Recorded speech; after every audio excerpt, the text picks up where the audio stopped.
Les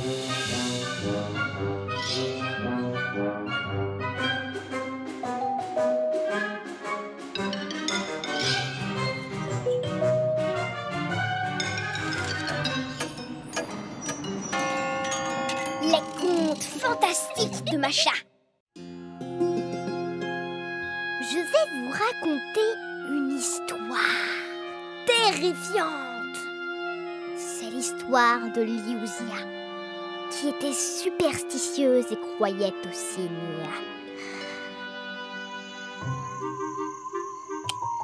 Une nuit d'été, elle fit un cauchemar terrifiant. Elle rêva d'un énorme crocodile venu depuis très loin, affamé terriblement, qui dévorait tout sur son passage. Le crocodile l'attrapa par les bretelles et baf! D'un seul coup, elle se transforma en rôti.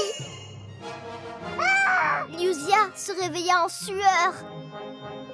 Elle s'accrochait à la couverture, effrayée et sous le choc. Soudain, elle se vit dans le miroir, toute verte de peur. Ouh, quel horrible cauchemar j'ai fait. C'était affreux. Ce n'était qu'un affreux cauchemar, pensa Liuzia. Elle avait peur de sortir de chez elle. Et si un vrai crocodile se promenait dans les parages? Elle ne voulait pas se faire dévorer. Elle décida de rester chez elle toute la journée. Elle croyait aux prémonitions, aux rêves et aux superstitions. Le lendemain matin, Liuzia se réveilla du mauvais côté du lit. Et immédiatement, elle sut que la journée serait terrible. Il faisait beau dehors. C'était l'été. Les oiseaux chantaient et les enfants s'amusaient dans le jardin. Et pourtant, elle avait un pressentiment. Liuzia se regarda dans le miroir. Oh, mais oui! C'est pas vrai, j'ai mis mon t-shirt à l'envers. Quelle maladroite, n'importe quoi. Oh, je pourrais me faire mordre à cause de ça. Je vais rester à la maison, c'est trop dangereux. Un voleur pourrait se cacher dehors dans le square, aidé d'un pirate avec une jambe de bois. Ils vont sans aucun doute l'attaquer en la voyant. Ils l'assommeront avec leurs béquilles, tous les deux ensemble. Oh, je crois qu'il vaut mieux rester à la maison, en fait. J'ai peur de sortir ou d'aller jouer au parc dehors. Le lendemain, au journal télévisé, Miss Météo annonçait une belle journée. Toute joyeuse, Liuzia se prépare pour aller faire une promenade. Elle se coiffe pour être jolie, mais en regardant dans le miroir, elle a une frayeur terrible. Tout à coup, un mage astrologue apparaît à la télé et dit: Les filles nées pendant l'année du lapin violet vont avoir une journée difficile. Évitez les longs voyages et ne vous approchez pas du roi des diamants et surtout de la reine de cœur. Liuzia frissonna de peur et lâcha le miroir par terre. D'après son horoscope, elle était née l'année du lapin violet. Le miroir tomba violemment par terre et se brisa en 1000 morceaux. Liuzia pensa que c'était un signe. En plus de la prédiction de l'astrologue, avec tous ces signes, elle risquait de tomber de vélo aujourd'hui. Ou pire encore, un volcan pourrait sortir du jardin. Ou un ouragan pourrait dévaster le parc. C'est vraiment trop dangereux de sortir aujourd'hui. Je ferais mieux de rester à la maison pour l'instant. Et jour après jour, elle trouvait des signes, des mauvais pressentiments, et la petite Liuzia était terrifiée. Les jours s'écoulaient, et l'été était presque terminé. Et Liuzia, avec ses superstitions, était restée cloîtrée dans sa chambre pendant toutes les vacances. Quel gâchis! Le jour de la rentrée des classes, Liuzia vit tous ses amis et remarqua qu'ils avaient bonne mine, étaient bronzés, reposés et de bonne humeur. Elle avait passé tout l'été à avoir peur à cause de mauvais pressentiments. Pendant que les autres enfants s'amusaient dehors dans le parc, la pauvre Liuzia avait réussi à gâcher ses propres vacances. Toutes ces superstitions n'étaient le signe de rien. Des vacances gâchées. Voilà qui est dommage. Vous avez compris que Luzia n'a pas de chance. Les enfants en vacances ne doivent pas les gâcher pour des croyances.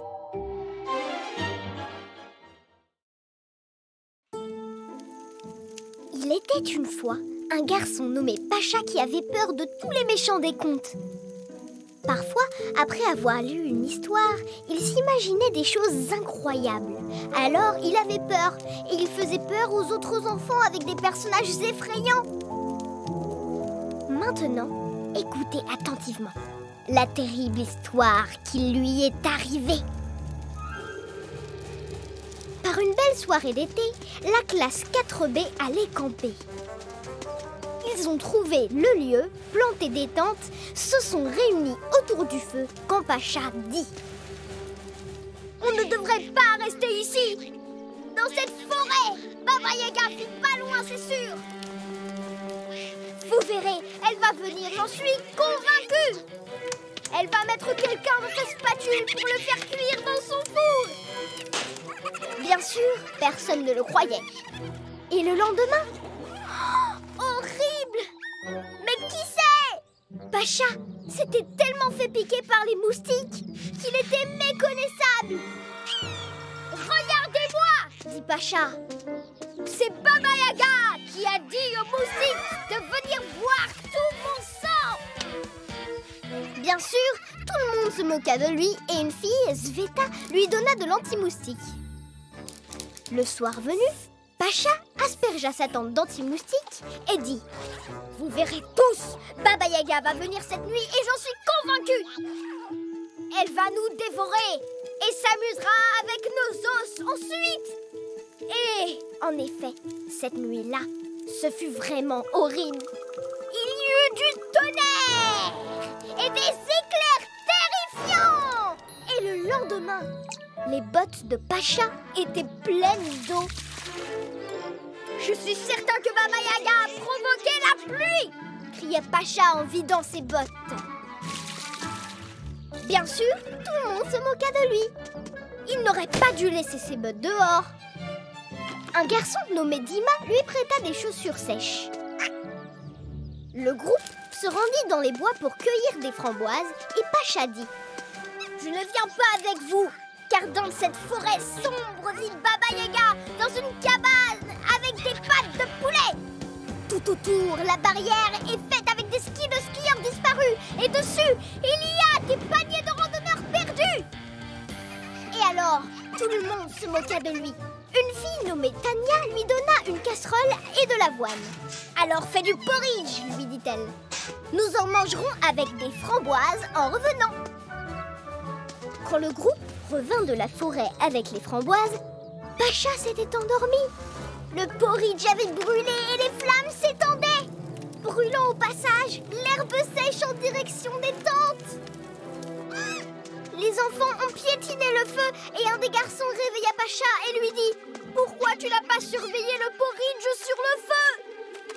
Mais c'est pas moi, c'est Baba Yaga. Elle m'a ensorcelée pour qu'on ne puisse pas manger ses framboises. Elle arrive en volant dans un mortier. Elle agite son pilon et balaie ses traces. Et c'est vrai, on entendait gronder dans la forêt. Le vent soufflait, les arbres étaient secoués quand un hélicoptère bleu se posa sur le campement. Un homme en uniforme sortit de l'appareil. Pacha courut lui demander: vous êtes Baba Yaga? Non, répondit l'homme. Et je ne suis pas le grand méchant loup non plus. Nous sommes les pompiers de la protection civile et nous survolons la forêt pour surveiller les incendies. J'ai vu le feu et une petite personne inanimée par terre. Nous avons décidé de venir voir s'il y avait le feu ici. Non, dit une petite fille. Pacha s'est endormi près du feu. Tout est de la faute de Baba Yaga. Nous faisons très attention au feu. C'est très bien, les enfants, dit le pompier. Voici pour vous de la glace et un film sur la prévention des incendies en forêt. Et nous allons emmener Pacha, le dormeur, avec nous, d'accord? Pour nous assurer ensemble qu'il n'y a vraiment pas de Baba Yaga dans la forêt. Dis-moi, tu n'as pas le vertige, n'est-ce pas? Depuis, Pacha comprit qu'il n'avait pas à avoir peur de Baba Yaga, mais plutôt des incendies. Alors ne laissez jamais un feu de camp en forêt sans personne pour le surveiller.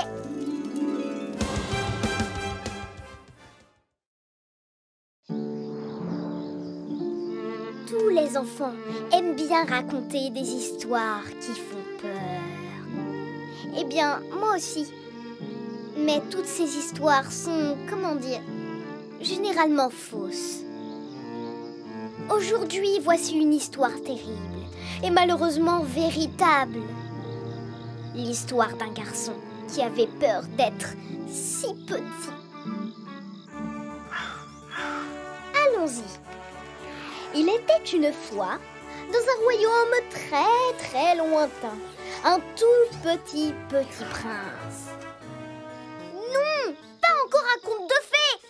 Cette fois, je vous raconte une véritable histoire. Dans un bâtiment normal, un appartement complètement normal, le numéro 139, vivait un garçon qui avait peur car il était très petit.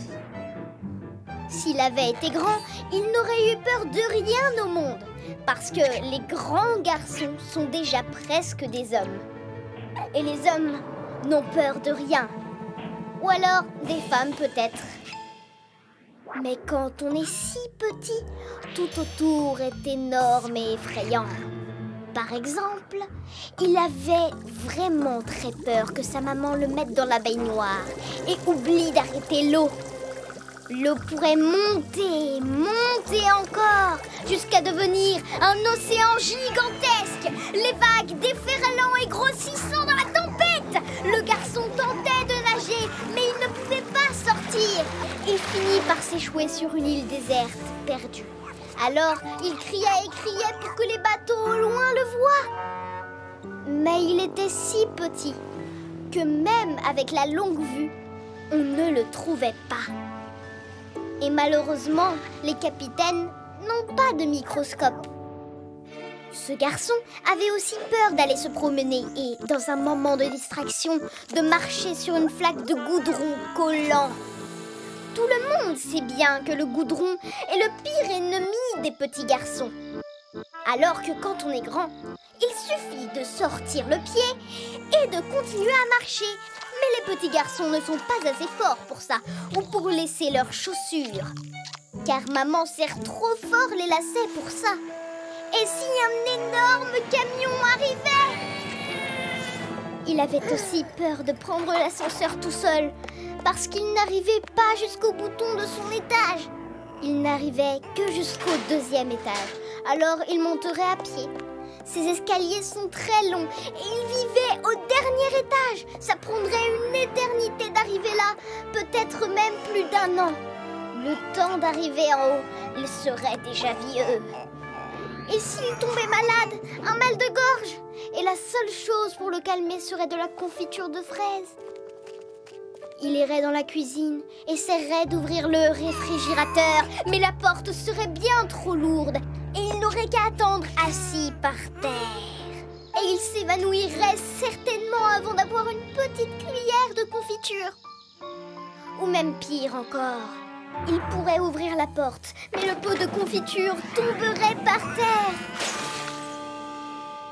Et le pire dans tout ça, c'est que quand on est petit, les parents ne vous achèteront jamais un vélo de grand.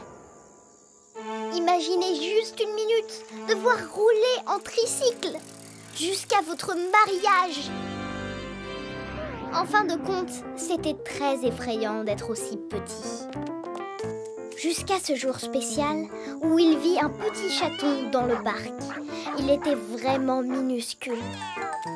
Un chien lui courait après et le chaton grimpa à un arbre pour lui échapper. Alors le garçon prit un bâton pour faire partir le chien. Il attrapa le chaton et le prit avec lui pour vivre à la maison. En rentrant, il donna du lait au chaton et le mit au lit. Puis il réalisa qu'être petit n'était pas si terrible. Surtout quand quelqu'un de grand est là pour prendre soin de vous. Car le chaton a le garçon, et le garçon a maman et papa, qui étaient fiers de lui en voyant qu'il avait sauvé ce chaton. Et ce garçon grandit pour devenir très grand.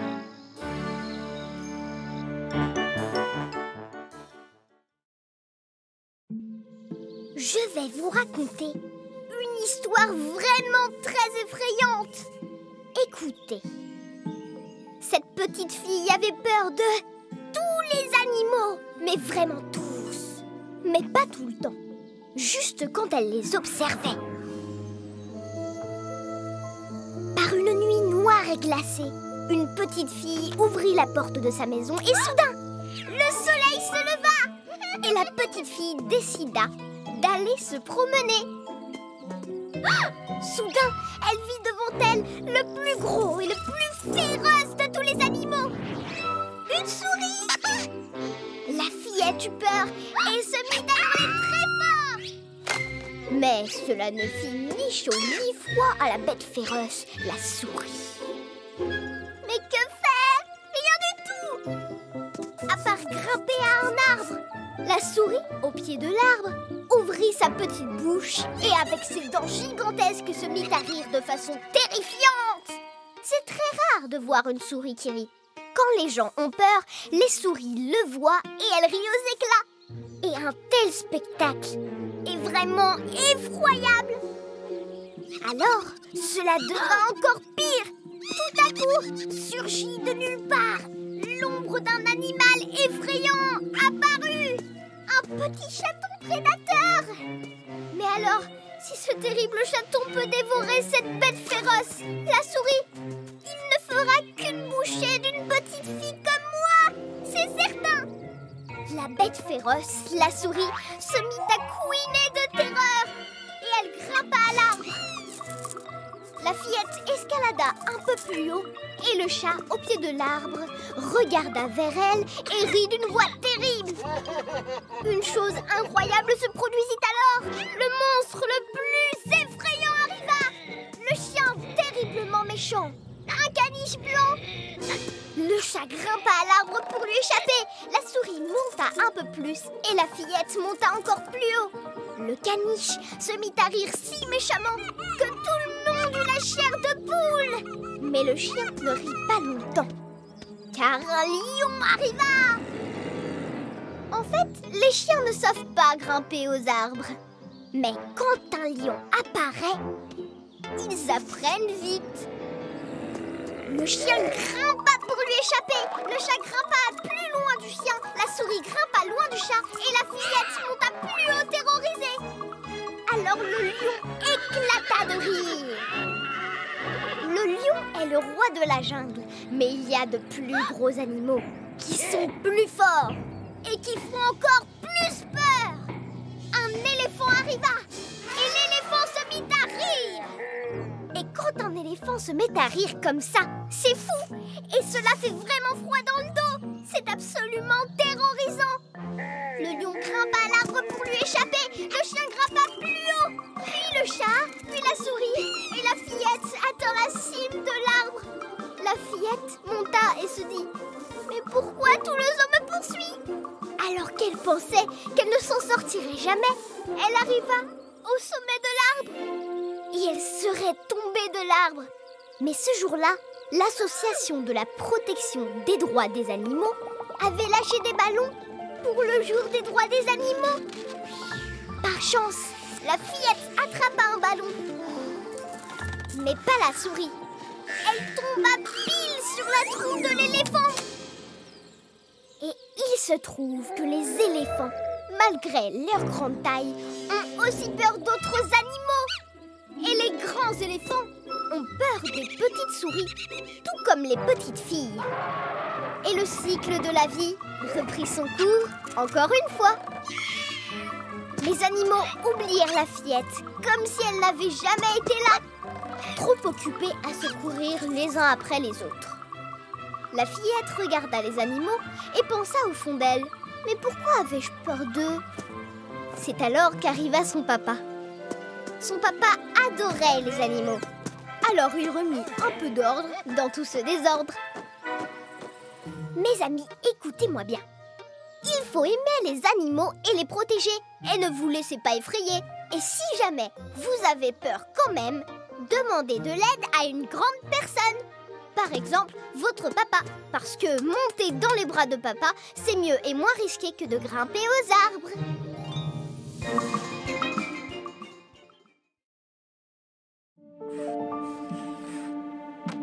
Allons-y. Installez-vous calmement. Glissez-vous sous la couverture et commencez à trembler. Je vais vous raconter maintenant une histoire d'épouvante que vous n'avez jamais entendue avant.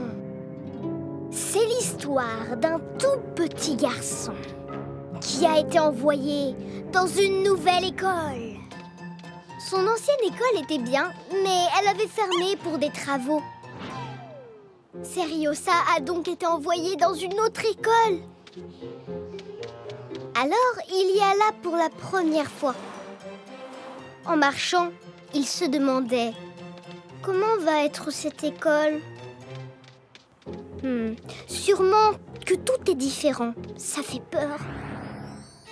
Il s'imaginait alors un plafond miteux, des portes cassées, un cercueil posé juste derrière un mur cassé, des tas d'os partout et un squelette qui escaladait la fenêtre pour venir nous voir. Mais il n'y avait rien à faire. Même si ça faisait peur, ne pas avoir du tout d'école est encore plus effrayant. Mais si cette école est différente, alors les professeurs aussi doivent l'être, et pas comme les êtres humains. Dans une main, ils ont un livre, et dans l'autre, une ceinture en crocodile. Il suffit de regarder cette ceinture pour sentir les larmes monter dans vos yeux. En classe, ces enfants étranges apprennent des leçons complètement différentes. Pas de leçons sur la nature à travers le monde, mais des choses vraiment, vraiment difficiles ou des choses absolument dégoûtantes. Par exemple, les aliments qu'on leur sert à la cantine. Et si on n'arrive pas à compter en classe le nombre de pattes d'une horrible chenille velue, on a alors une mauvaise note. Comme un 2. Non, un 2 moins. Et avoir une telle note, c'est comme si on avait 0. L'éducation physique dans cette école ne consiste pas en des exercices, mais en des combats terribles sur le ring. Tous les coups sont permis et on affronte des élèves du lycée. Si on perd, mais que par miracle, on reste en un seul morceau, on est alors collé à l'école. Et pas juste 2 heures, mais collé toute la nuit. Il faut alors faire des rondes dans l'école vide et effrayer les rats. Pour qu'ils n'aillent pas dans la salle de biologie, s'amuser avec le squelette dans le placard. Si vous survivez jusqu'au matin et que votre mère vient vous chercher, alors elle sera complètement différente et méconnaissable. Elle vous prendra par la main pour rentrer à la maison, mais la maison sera aussi complètement différente. Alors Seriosa en cria même de terreur. Il regarda autour et vit des enfants dans la classe. Et le professeur dit « Mes chers enfants, voici votre nouveau camarade. Et il nous arrive tout juste d'une autre belle école. » Mais là, tout à coup, tout le monde se mit à hurler et ils s'enfuirent tous loin de lui. Seriosa ne comprenait pas. Mais qu'est-ce qui se passe? Alors une fille sortit de sous son bureau et lui demanda « Est-ce que tu mords, dis-moi » Mais non. Je ne mords personne, mais j'ai l'air fou. Mais alors, est-ce qu'il y a un monstre dans ton sac? Mais je n'ai que mes livres. Il n'y a aucun monstre là-dedans. Attends, tu as peut-être une drôle de maladie bizarre. Et bim! À cause de toi, toute la classe va l'attraper. Mais pourquoi je serais malade? Je mordrais ou aurais-je un monstre dans mon sac? Tu n'es pas d'ici. Et en plus, il paraît que tu arrives d'une autre école. Seriosa éclata de rire et réalisa finalement qu'il n'y avait vraiment aucune différence. Toutes les écoles sont pareilles. Et dans toutes les écoles, les professeurs ont des élèves comme les autres. Alors vraiment, il n'y a pas de quoi avoir peur. Et il y a bien sûr des squelettes dans toutes les écoles, en salle de biologie. Mais ça, les amis, c'est une toute autre histoire.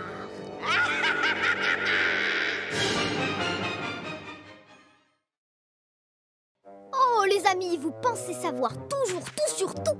Vous parlez de monstres effrayants. Ah, on a tellement peur de cauchemars monstrueux.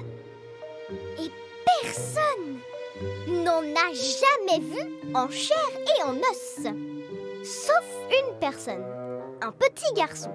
Je vais vous raconter son histoire. Il était une fois un endroit déserté de tous, une ancienne usine de tracteurs. En fait, le garçon avait perdu la pelle du tracteur, un de ses jouets. Et il pensait qu'il en trouverait une dans cette usine. Un jour, après sa sieste, quand les adultes eurent le dos tourné, il partit en direction de l'usine. Le garçon escalada la palissade et vit une effroyable grande bâtisse. Les cheminées cassées se tenaient encore debout et tous les carreaux des fenêtres étaient brisés. Les lumières étaient éteintes. Une seule petite fenêtre de la tour abîmée était faiblement éclairée. Le garçon a monté les marches de cette tour et dans cette pièce, assis tranquillement, devant le miroir se trouvait le monstre le plus hideux jamais vu.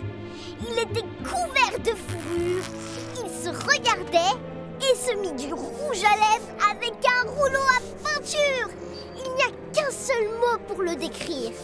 Horreur! De peur, le garçon et le hoquet.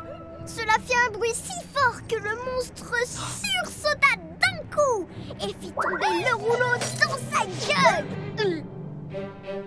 À cause de la peur, le garçon trébucha dans l'escalier. Il ne comprit pas comment il se retrouva dans une sorte de sous-sol humide. Il regarda partout. Saberlipopette! Ils étaient face à face, assis sur des cartons. Deux monstres. Et à côté d'eux, un homme mal rasé en salopette. Il y avait une bobine de bois qui sert à enrouler les câbles. Il l'utilisait pour frapper très fort. Et tout à coup, le monstre, celui recouvert d'écailles, avec la tête de brochet et sa queue de serpent, il frappe à la bobine et cria très fort. Domino! Et le deuxième monstre, avec la trompe sur les épaules, posée telle une écharpe, se mit à rire de façon si écœurante que cela donna la chair de poule au garçon, comme des cafards sur sa peau. Puis, les monstres ont attrapé le monsieur et lui ont mis des coups sur le front. Le garçon, terrorisé, s'échappa du sous-sol et se retrouva dans un atelier. C'était très calme. La nuit tombait, mais il y avait quelque chose au loin qui fuyait goutte par goutte.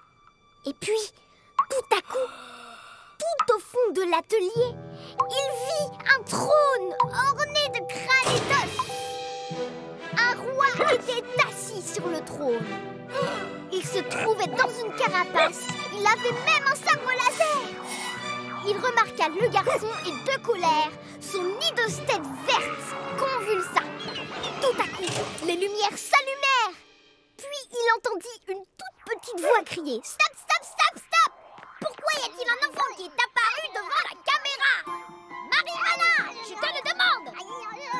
Il m'est impossible de tourner dans des conditions pareilles !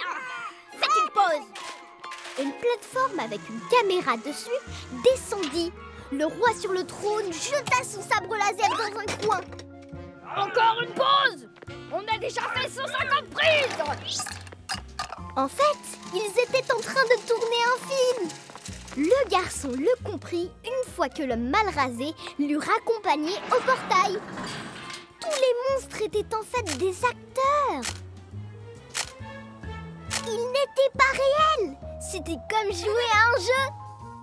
Pourquoi devrais-je être effrayée par eux? Sachez, les amis, que tous les monstres dans les livres et les films, tous les monstres ne sont pas réels, mais le fruit de l'imagination. Si vous voulez voir un vrai monstre, je vous conseille de regarder plutôt une mouche à travers une loupe.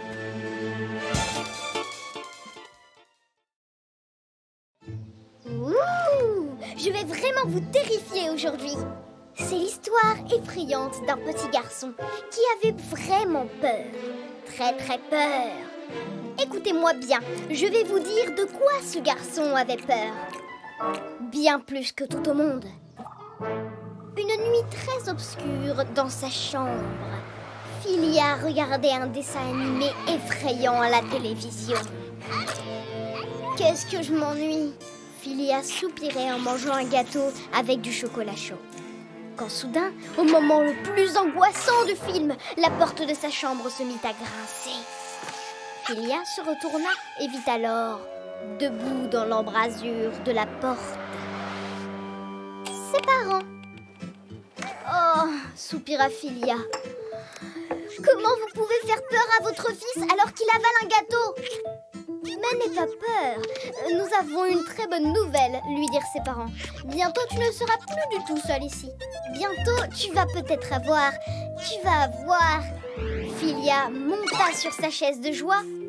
Youpi, c'est un chien! Mais de quoi est-ce que tu parles enfin? Dit sa mère toute surprise. Alors, vous avez ramené un petit chat à la maison? Non, il n'y a pas de chat. La bonne nouvelle dont on parle, c'est que tu vas avoir une petite sœur. À cet instant, Philia eut tellement peur qu'il faillit s'étouffer avec son gâteau. En fait, jusqu'alors, il n'y avait pas de petite sœur, mais tout à coup, il y en avait une. C'est vraiment terrifiant. Alors, il pensait qu'il allait entendre des pas approcher de sa chambre. Et ce seraient ceux de sa petite sœur. Quelle petite fille terrifiante! Elle entra dans la chambre, regarda partout, réfléchit un peu et après un rire démoniaque, elle lui dit: « Mon cher grand frère, je m'installe ici, c'est à mon tour maintenant. » Quel cauchemar! Alors Philia ne pouvait plus dormir. Partout, il voyait sa terrible petite sœur. Elle touchait à ses jeux de construction préférés et mettait tout en bazar. Elle peignait partout avec les couleurs préférées de Philia. Elle mangeait tous les gâteaux préférés de son frère, ceux avec les graines. Horrible! Mais encore pire que tout, les parents de Philia n'avaient plus besoin de lui. Conclusion, si cette terrible petite sœur pouvait manger les gâteaux, jouer avec ses jouets et utiliser sa peinture, pourquoi ses parents auraient-ils encore besoin de lui? Il s'assit alors sur un banc, sous la pluie battante, seul et abandonné de tous. Philia n'y tenait plus. Il éclata en sanglots et courut vers ses parents. « Maman, papa, je vous en prie, me laissez pas. Vous avez besoin de moi. » Ses parents eurent tellement peur que son père faillit s'étouffer avec son gâteau. Et sa mère lui dit: « Comment tu peux faire peur à ton père alors qu'il mange un gâteau ?» Mais Philia continua. « Je ne veux pas d'une terrible petite sœur. Ce serait mieux d'avoir un chien plutôt, ou bien alors, je sais pas, un chat. » Ah, je comprends, fiston. Et vraiment, il le comprenait. Voyons ce qu'on peut bien faire. Un chien pourrait garder la maison et un chat attraperait les souris à la maison. Et les petites filles alors, elles mangent des gâteaux et regardent des dessins animés. Mais Philia protesta. « Je regarde la télé car je m'ennuie. Et tous les enfants peuvent aussi être utiles. Bien, donne-moi un exemple. D'accord, par exemple, papa. Je mange des céréales que tu me donnes le matin. Comme ça, on ne gaspille pas. » Oui, d'accord. Et sinon, quoi d'autre? Eh bien, j'aide aussi papa à faire des choses avec mon jeu de construction. Et ça aussi, il me semble que c'est très utile. Oui, c'est vrai, mon grand. Ses parents étaient d'accord. Mais les bébés sont aussi utiles. Alors, peut-être qu'une gentille petite fille. Bon, très bien, d'accord, dit Philia. Ou alors, je crois qu'il veut un petit frère.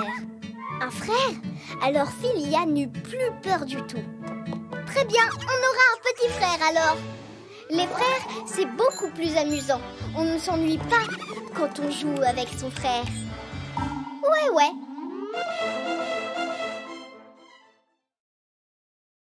Les amis, qui a peur d'aller dans les bois? Prêt à écouter l'histoire d'une forêt?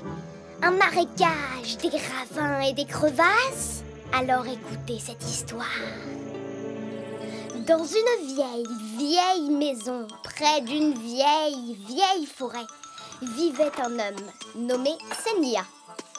Il adorait sa chienne Princesse. Un jour, elle mangea de la viande, mais elle avait peur que Senya la dispute pour ça. Alors elle s'échappa dans la forêt. Quelqu'un devait aller la chercher. Mais Senya avait peur d'aller dans la forêt, car il avait peur de se perdre. Mais il devait y aller. Il soupira, ferma les yeux de peur et partit. Hé, princesse! Princesse! Où es-tu? Il se heurtait aux branches et se cognait la tête. Mais il ne voulait pas ouvrir les yeux, car il avait trop peur. Alors il crut entendre quelque chose à gauche. Et à droite. Et au-dessus. Effrayant! Pendant un moment, Senya marcha à travers les marécages, les ravins, les crevasses. Il arriva au milieu des pins et très vite, il fut complètement perdu. Ça y est, se dit-il. Tout est fini pour moi et mon chien. Ma pauvre princesse, je ne te retrouverai jamais. Quand soudain, il se produisit quelque chose. Senya entendit quelqu'un qui l'appelait doucement. Il ouvrit les yeux. Incroyable! Le soleil s'était couché, des nuages encombraient le ciel et la forêt tout autour était silencieuse.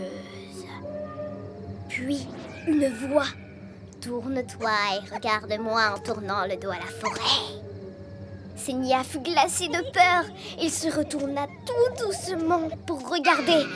Debout sur une souche, juste devant lui, il y avait un garçon qui ne disait rien, mais le regardait dans les yeux. Senya paniquait. Il ne le montra pas et dit: Que se passe-t-il, l'ami? Comme tu vois, je me promenais dans le coin. Wow, t'es vraiment calme. Tu vis dans cette forêt? Oh, oulala, je me suis trompée. Bref, regarde.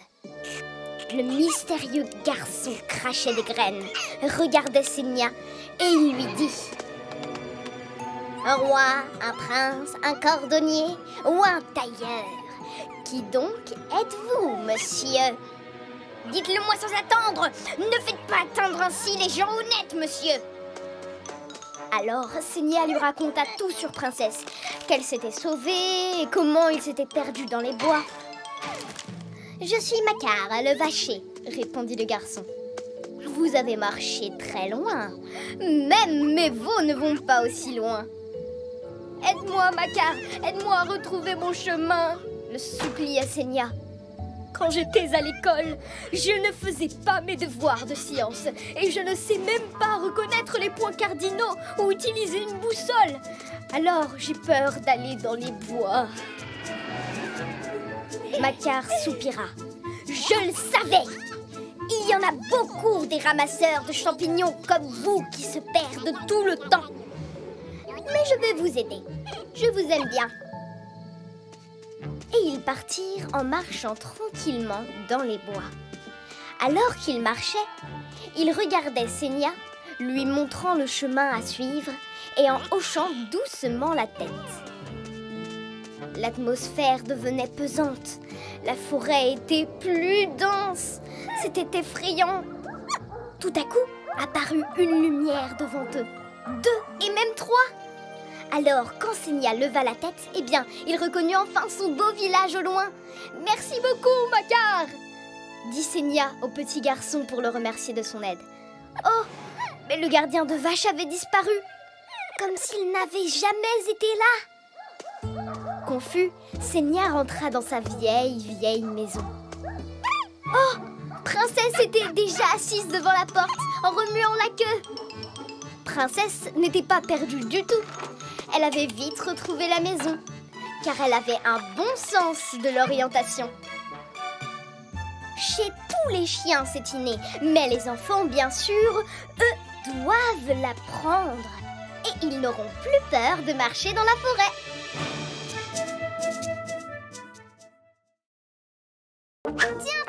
Tiens. Mais où sont donc passés tous les dessins animés? Je dois absolument résoudre ce mystère. Si tu veux mener l'enquête, il n'y a rien de plus bête. Il suffit de cliquer là et de dire Macha et Mishka. C'est simple comme bonjour. Et maintenant,